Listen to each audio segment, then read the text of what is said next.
Halo guys, lanjut lagi kita Battle to the Heaven. Xiaoyan menoleh untuk melihat sosok ilusinya. Dia samar-samar bisa melihat cahaya yang dipancarkan dari nyala api melalui tubuhnya. Kekuatan avatarku ini hanya di kelas dueling. Waktunya juga terlalu singkat, gumam Xiaoyan. Dengan kemampuan Fei Tian, dia hanya mampu membuat avatarnya mencapai tingkat menengah, meskipun telah mengasahnya selama bertahun-tahun. Masih ada jarak yang sangat jauh sebelum mencapai tingkat penguasaan. Aku perlu secara bertahap menggabungkan kekuatan petir angin ke dalam avatar, dan kemudian menggunakan kekuatan petir angin untuk menyembunyikan riak spiritual. Namun tidak ada kekuatan petir angin di dalam tubuhku seperti yang dimiliki Fei Tian. Apa yang harus aku lakukan? Pikir Xiaoyan saat melihat tubuh ilusi di sampingnya. Xiaoyan mengerutkan keningnya saat dia memikirkan hal ini. Bagaimanapun kekuatan petir angin akan dirugikan jika bertemu dengan api bening yang dapat menyebabkan kerusakan pada tubuh ilusi. Tapi di mana aku bisa mendapatkan kekuatan petir angin ini? Saat itu aku telah bekerja sangat keras, namun akhirnya hanya menyerap sedikit kekuatan petir angin. Pikir Xiaoyan tersenyum pahit. Tubuh ilusi 3000 petir telah menyebabkan dia sakit kepala. Dasar bodoh, siapa bilang kamu harus menggunakan petir angin? Itu hanyalah salah satu metode saja. Kekuatan api surgawi lebih kuat dari kekuatan petir angin itu, terutama api jatuh hati itu. Jika kamu bisa menggabungkannya ke dalam avatar, dia tidak akan takut dengan energi aneh yang bisa menelurkan jiwa di masa depan. Karenanya satu-satunya ketidaksempurnaan avatar dapat diperbaiki olehmu. Kekuatannya juga akan lebih kuat dari avatar Fei Tian, kata Tianhuo. Bukankah api jatuh hati bisa melukai jiwa, bahkan menghancurkannya? Tanya Xiaoyan terkejut. Api jatuh hati telah sepenuhnya dimurnikan olehmu. Kapan kamu pernah melihatnya melukai jiwamu? Selama kamu memahami keseimbangan suhu dan melanjutkannya dengan benar, penguasaan avatar hanya masalah waktu saja, kata Tianhuo menjelaskan. Xiaoyan tiba-tiba mengerti setelah mendengar kata Tianhuo, akan sulit baginya untuk mendapatkan kekuatan petir angin dalam jumlah besar. Karena itu masalahnya, lebih baik jika dia mencoba memperkuat avatarnya dengan api surgawi. Dia tidak akan kehilangan apapun jika gagal, namun jika dia berhasil, ketidaksempurnaan avatar ini akan dapat diperbaiki olehnya. Karena itu masalahnya, mari kita coba, kata Xiaoyan saat keraguan di matanya dengan cepat menghilang. Xiaoyan perlahan menutup matanya, pikirannya bergerak saat memasuki ruang spiritualnya sebelum sosok ilusinya perlahan muncul di ruang spiritual. Jiwa Xiaoyan duduk bersila sementara avatar di depannya juga duduk mengikutinya. Xiaoyan melambaikan tangannya dan sekelompok api bening muncul. Ruang spiritual nampak berfluktuasi saat api bening muncul dan membungkus avatar di depan Xiaoyan. Nyala api baru saja membungkus avatar saat tubuh avatar tiba-tiba bergetar dan menjadi lebih ilusi. Turunkan suhu api bening. Kamu harus menjaga nyala api pada suhu tertentu. Selama kamu menenangkan diri sendiri dan tidak terganggu, kamu akan dapat mengendalikannya, kata Tianhuo yang suaranya terdengar di dalam ruang spiritual. Jari Xiaoyan bergerak dan api yang menyelimuti avatar perlahan menjadi lebih redup menyebabkan suhu turun secara bertahap. Mengikuti penurunan suhu api, guncangan tubuh avatar menjadi sedikit berkurang, namun masih sedikit gemetar. Pikiran Xiaoyan dipertahankan dalam kondisi yang tidak terganggu. Dia perlahan menekan suhu nyala api. Mengikuti suhu nyala api yang turun, berbagai gambaran yang diberikan oleh avatar juga memasuki kepala Xiaoyan, hingga ia bisa memilih suhu terbaik bagi avatar. Setelah beberapa waktu, tubuh ilusi akhirnya semakin memandat di bawah suhu api bening. Tianhuo tersenyum saat melihat Xiaoyan memasuki kondisi pelatihannya dengan tenang sesuai perkataannya. Dua Xiaoyan duduk saling berhadapan di dalam ruang spiritual. Tubuh ilusi nampak berfluktuasi di dalam nyala api, sementara api bening memurnikannya. Benih api yang sangat redup perlahan bergabung ke dalam avatar, menyebabkan beberapa api bening yang muncul di tubuh avatar. Keesokan paginya, Xiaoyan membuka matanya. Dia berdiri dari tanah dan tanpa sadar menghela napas saat dia bergumam. Penguasaan avatar ini memang sulit, sepertinya akan membutuhkan setidaknya 2 bulan sebelum bisa mencapai tingkat menengah. Bagaimana dengan penguasaan penuh? Anak kecil, kamu benar-benar rakus. Fei Tian setidaknya butuh waktu lebih dari 5 tahun dari penampilannya. Namun kamu tidak puas hanya dalam 2 bulan yang singkat, kata Tianhuo menghela napas. Xiaoyan tanpa sadar tersenyum canggung saat mendengar itu. Ayo pergi, pegunungan mata surga kemungkinan sudah ramai. Aku ingin tahu apakah aku bisa merebut 1 dari 10 tempat itu. Ini adalah kesempatan terobosan ke Dojong. Aku tidak akan menyerah apapun yang terjadi, kata Xiaoyan. Selama beberapa hari, Xiaoyan akhirnya tiba di pegunungan mata surga yang sangat besar yang tertutup kabut tebal. Kabut tebal menutupi sebagian besar pegunungan, menyebabkan seseorang sulit melihat apa yang ada di sana. Selain itu, kabut tebal sepertinya mengandung energi yang sangat kuat. Xiaoyan berdiri tinggi di langit dan menatap titik masuk pegunungan di bawah. Wajahnya sedikit berubah ketika dia melihat kerumunan manusia yang begitu besar. Tingkat kesulitan mendapatkan 10 tempat terbatas dari kerumunan ini benar-benar menyedihkan. Xiaoyan tersenyum getir. Dia perlahan turun dan mendarat di puncak pohon. Tatapannya menyapu dan menemukan cukup banyak orang yang duduk bersila di puncak pohon di sekelilingnya. Xiaoyan menghela napas ketika teriakan burung bangau yang jelas dan keras tiba-tiba bergema dari langit yang jauh. Hal itu segera menarik semua pandangan di sekitarnya. Dia bisa melihat bangau besar warna-warni mengepakkan sayapnya saat terbang dengan cepat menuju pegunungan mata surga. Banyak suara terkejut terdengar ketika semua orang melihat sekelompok bangau besar warna-warni. Itu adalah 7 bangau jiwa berwarna, bukankah itu adalah Nona Feng dari pavilion petir angin? Burung bangau besar mengepakkan sayapnya membawa angin liar saat muncul di sekitar pegunungan mata surga. Hampir semua tatapan beralih ke langit. Nama Nona Feng dari pavilion petir angin terkenal di wilayah utara dataran tengah. Bakat pelatihan wanita ini luar biasa. Dikabarkan bahwa dia memiliki peluang tertinggi untuk menjadi kepala pavilion timur di antara generasi muda. Mata Xiaoyan menyipit saat dia menatap burung bangau besar di langit dari kejauhan. Dia sama-samar bisa melihat sosok berdiri di kepala bangau. Aku ingin tahu apakah Peitian mengikuti mereka. Jika orang tua itu juga datang, akan ada masalah kali ini, kata Xiaoyan seraya menatap sosok wanita itu. Bangau besar itu perlahan turun dari langit dan melayang tak jauh dari tanah. Xiaoyan dengan jelas bisa melihat semuanya dari tempatnya. Hal pertama yang terlihat di matanya adalah sosok indah bergerak dengan gaunnya berkibar saat dia berdiri di atas kepala burung bangau. Penampilannya yang cantik dan suci tampak seperti putri dari sebuah kerajaan. Namun rasa dingin dan ketidakpedulian yang memancar dari wajahnya memberinya perasaan tidak dapat didekati. Kecantikan dan sikapnya ini bahkan Xiaoyan dengan lembut memuji di dalam hatinya. Namun setelah itu tatapannya dengan cepat beralih dan berhenti pada 2 sosok tua di belakang wanita itu. Ekspresinya menjadi jauh lebih serius saat tatapannya menyapu keduanya. Kekuatan mereka setidaknya dari bintang 6 dojong. Aku tidak dapat melihat kekuatan Nona Feng ini. Sepertinya dia memiliki benda misterius yang menyembunyikan doucinya, gumam Xiaoyan. Tatapannya kemudian beralih ke pintu masuk pegunungan mata surga yang dipenuhi banyak orang. Namun hanya sedikit dari mereka yang memasuki pegunungan karena ada banyak binatang magis. Karena itu banyak orang sedang menunggu dimulainya gelombang energi. Hanya pada saat itulah binatang magis di pegunungan jauh lebih jinak setelah ditekan oleh kekuatan pasang surut. Waktu itu akan menjadi waktu teraman untuk memasuki pegunungan. Kemungkinan gelombang energi akan dimulai beberapa hari mendatang. Pada saat itu, jumlah orang yang berkerumun di pegunungan akan mencapai jumlah yang menakutkan. Namun tidak ada yang tahu berapa banyak orang yang akan berhasil mencapai kolam darah saat ini. Yang bisa aku lakukan hanyalah menunggu dengan tenang, gumam Xiaoyan. Tetuamu, apakah ada orang dari 3 pavilion lainnya yang telah datang ke tempat ini? Kata Nona Feng yang matanya menyapu dengan acuh tak acuh kerumunan di bawahnya. Bagaimana mungkin mereka tidak datang? Tang Yin dari pavilion 10.000 pedang, Wang Chen dari pavilion musim semi, dan Musang King dari pavilion bintang jatuh. Orang-orang muda paling luar biasa dari setiap sekte semuanya telah dikirim. Mereka semua telah mencapai puncak kelas Dohuang. Jika mereka bisa berendam sekali di kolam darah dan bisa menerobos ke kelas Dojong, siapa yang akan melepaskan kesempatan seperti itu? Kata tetuamu tersenyum aneh. Nona Feng mengangguk dengan lembut setelah mendengar itu. Senyuman tipis muncul di wajahnya yang agak dingin dan acuh tak acuh saat dia menjawab. Sepertinya pertarungan untuk kolam darah kali ini akan menjadi panas. Nona muda, ketua telah memintamu untuk berhati-hati kali ini. Kolam darah telah menarik cukup banyak ahli muda dari wilayah utara kali ini. Selain mereka bertiga, ada orang lain yang juga memiliki kualifikasi untuk bertarung dengan kalian. Karena itu yang terbaik adalah sedikit berhati-hati saat melakukan sesuatu, kata Panatua Ho. Apakah orang yang bernama Xiaoyan itu? Kata Nona Feng dengan suara lembut yang agak dingin. Orang itu adalah musuh besar yang tidak bisa diremehkan.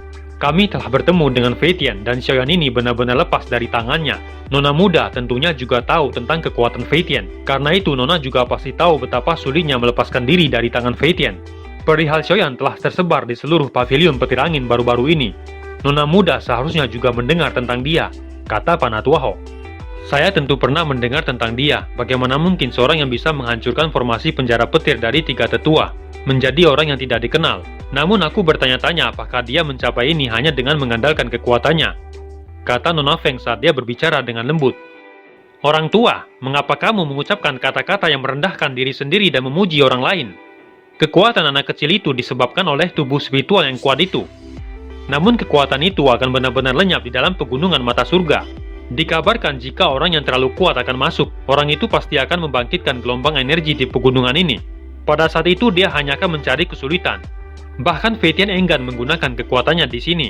Beruntung jika nona muda bertemu anak kecil itu dan membunuhnya, kata Panatuamu tersenyum dingin.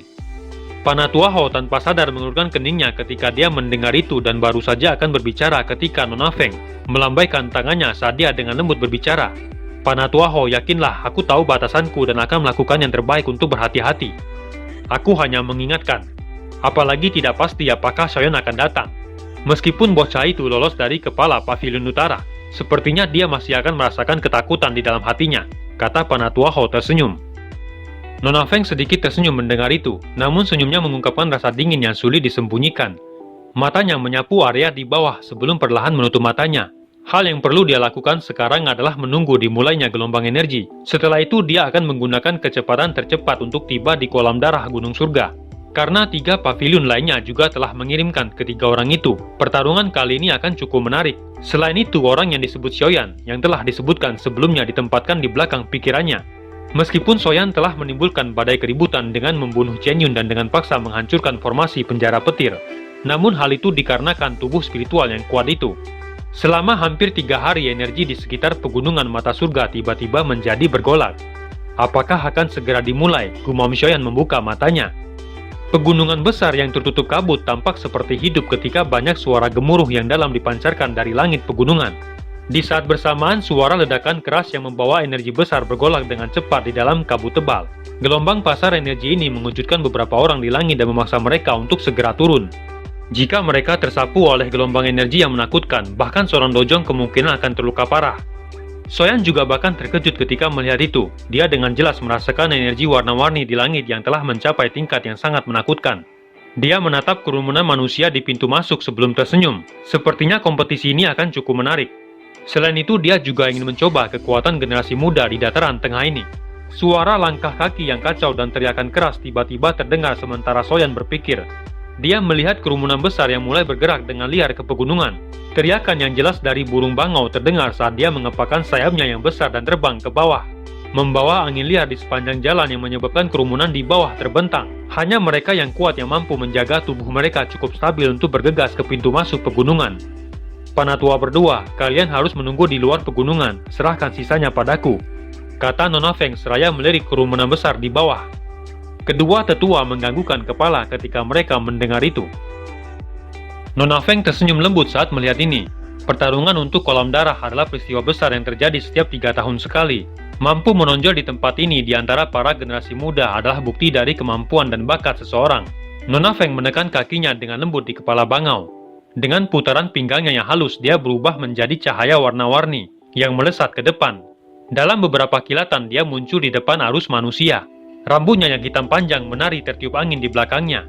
Adegan yang memukau ini menyebabkan cukup banyak pria yang menampakkan tatapan takjub di mata mereka.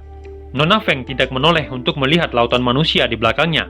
Meskipun dia tahu ada beberapa orang yang cukup ahli di belakangnya, mereka tidak mencapai level di mana mereka bisa menarik perhatiannya. Kakinya menempel di udara kosong saat dia melihat ke pintu masuk dalam jarak dekat dan sudut mulutnya tanpa sadar tersenyum. Suara deras angin kencang disertai cahaya perak tiba-tiba muncul saat Nona Feng hendak terbang ke pintu masuk. Sosok itu muncul dengan sangat cepat dan sekejap melesat di atas kepalanya. Kemunculan tiba-tiba sosok itu juga menyebabkan Nona Feng sedikit terkejut. Ia mengerutkan keningnya saat tangannya mengepal ke arah sosok itu di depannya. Kekuatan hisap yang ganas segera melonjak dari tangannya. Soyeon hanya mendengus dingin di hadapan Nona Feng yang berusaha menghentikannya. Dia membalik tangannya dan angin kencang keluar dan bertabrakan di udara, mengeluarkan suara ledakan rendah. Dengan bantuan gaya tolak, Soyeon melompat di udara dan mendarat di pegunungan.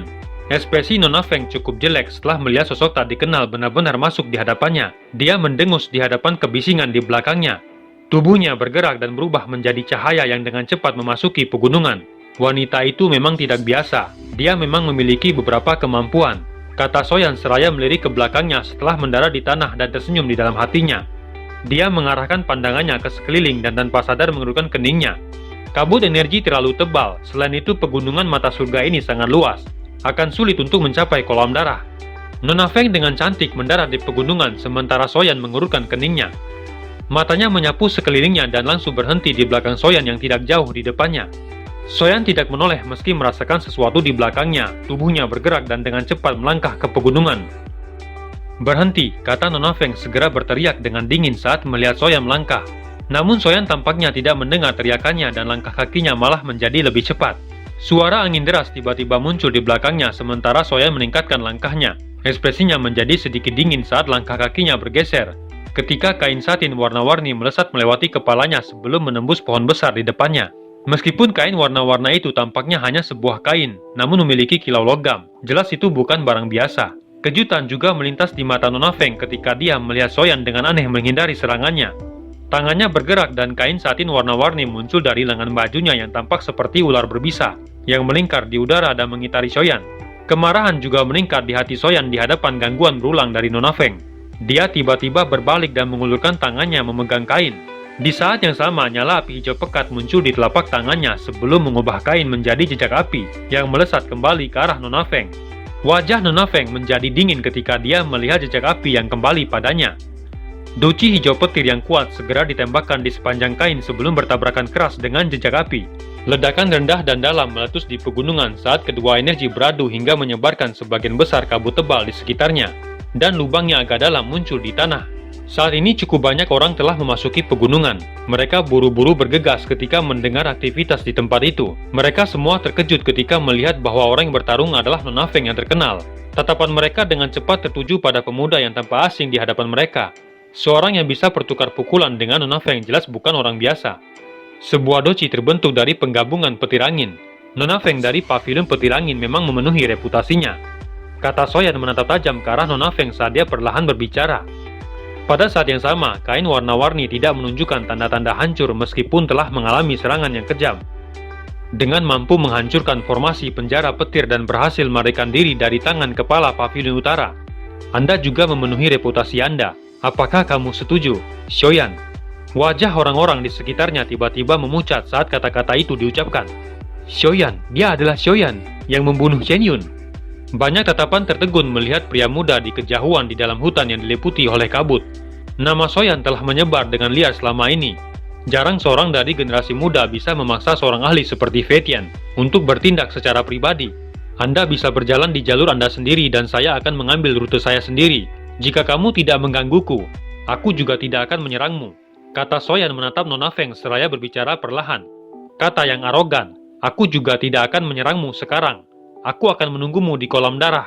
Jika kamu mampu mencapai tempat itu, kita akan menyelesaikan dendam antara Anda dan pavilion petir, kata Nona Feng tersenyum dingin. Tentu saja jika kamu telah dikalahkan sebelum kamu mencapai kolam darah, itu berarti semua hal yang telah kamu capai adalah karena kamu meminjam kekuatan orang lain, kata Nona Feng sebelum melesat dengan cepat dan menghilang ke dalam kabut tebal. Soyan hanya tersenyum dingin di dalam hatinya ketika melihat Nona Feng mundur. Tatapannya menyapu sekelilingnya sebelum menghilang ke dalam kabut di depan banyak tatapan tertegun. Soyan melintas dan muncul di dalam hutan yang diselimuti kabut tebal. Tatapannya menyapu sekelilingnya saat dia mengerutkan keningnya. Sial, peta ini sama sekali tidak berguna. Berapa lama aku akan mencapai kolam darah jika terus meluncur tanpa arah seperti ini? Gumam Soyan menghentikan langkahnya dan merenung sejenak sebelum mendarat di atas pohon. Dia nampak tertegun ketika menyadari bahwa kabut di atasnya bahkan lebih tebal. Tatapannya tidak dapat melihat apapun bahkan jika jaraknya cukup dekat. Aku tidak bisa menggunakan kekuatan Patwayao di sini. Akibatnya akan sulit ditebak. Karena itu aku hanya bisa mengandalkan diriku sendiri. Gumam Soyan menghela napas. Soyan merenung sejenak sebelum duduk bersila saat persepsi spiritualnya dengan cepat menyebar dari dahinya. Setelah penyebaran cepat dari persepsi spiritualnya, Soyan melihat jejak riak energi yang jauh di dalam pikirannya.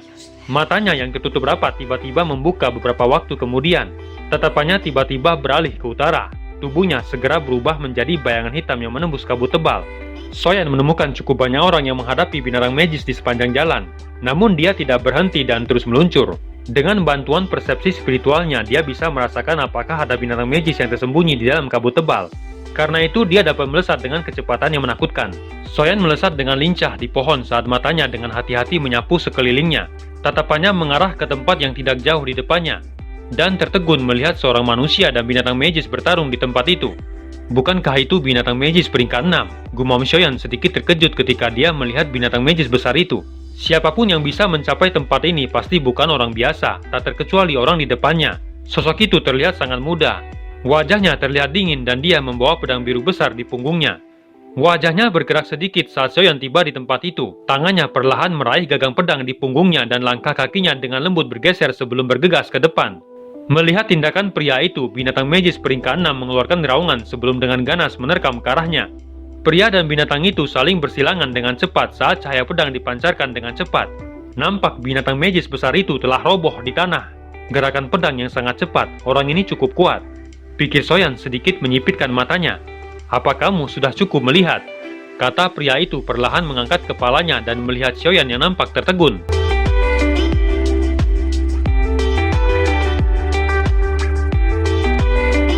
Cerita pun selesai, nantikan spoiler selanjutnya guys. Buat yang belum subrek, dibantu subrek yo guys, biar jalan terus spoilernya.